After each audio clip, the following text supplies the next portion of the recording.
আমরা দলের হয়ে কাজ করছি না।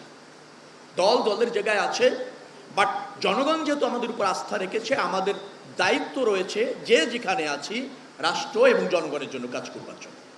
ঈদ সমাগত, দীর্ঘদিন ধরে আপনারা চেষ্টা করছেন সামর্থ্যের শতভাগ নিয়ে। গতবারও ভালো করেছেন, অনাকাঙ্ক্ষিতভাবে একটা দুর্ঘটনা ঘটেছে। আমার বিশ্বাস এবার আমরা আরো বেশি সতর্ক থাকব এবং কি কি করব তা নিয়ে ইতিমধ্যে আমরা আলোচনা করেছি, সিদ্ধান্ত নিয়েছি। আমার ভালো লেগেছে যে আমাদের এখানে যারা মালিকরা আছেন, এ পর্যন্ত আমি তাদেরকে যেভাবে বোঝানোর চেষ্টা করেছি, আমার বিশ্বাস তারা বুঝেছেন এবং তারা করছেন। শ্রমিকদের যাদের সাথে কথা হয়েছে তারা শ্রম নির্ভর।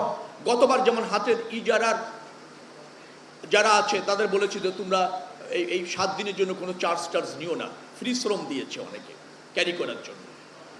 এই যে স্যাক্রিফাইস, এই স্যাক্রিফাইসই পারবে আমাদেরকে লক্ষ্যে পৌঁছানোর জন্য। শ্রমিক জাতীয়তাবাদী দলের শ্রমিকরা এখানে স্লোগান দিয়েছেন, তারা এভাবে অভ্যস্ত। আমি তাদের অনুরোধ করব, যেহেতু এইটা সব শ্রমিক, সব মালিক, সব কর্মকর্তাদের অনুষ্ঠান, সো আমরা এটাকে এনজয় করব জাতীয় অনুষ্ঠান হিসাবে।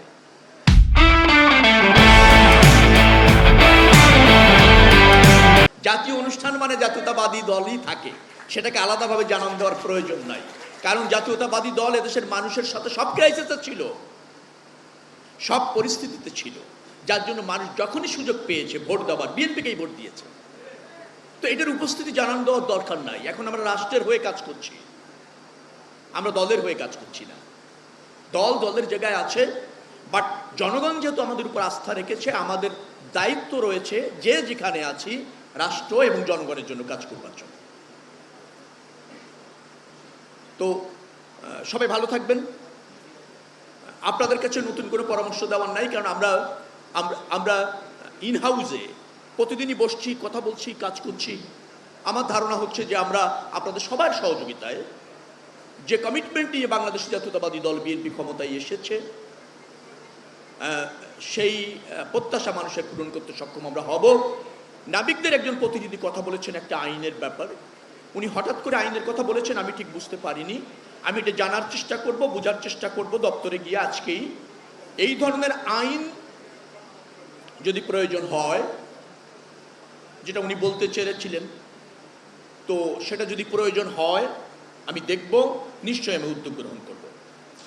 যা যা প্রয়োজন এই সেক্টরকে গ্লুমিং করবার জন্য, বিকশিত করে প্রতিষ্ঠিত করবার জন্য, প্লিজ, আমাদের সরকার এবং আমার দ্বার সবসময় উন্মুক্ত।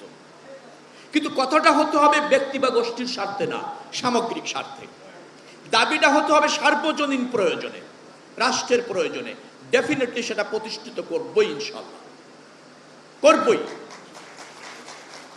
তো আমরা সবাই ভালো থাকুন, আপনারা সুস্থ থাকুন। আজকের দিনে অঙ্গীকার করুন, ঈদযাত্রা এবং পরবর্তীতে সারা বছরের নৌযাত্রা, নৌয়ের নিরাপত্তা, যাত্রীদের নিরাপত্তা, যানের নিরাপত্তা, নৌযান, এটা আমরা যার যার জায়গা থেকে শতভাগ চেষ্টা করে প্রতিষ্ঠিত করব। এটাই হোক আজকের দিনে আমাদের অঙ্গীকার।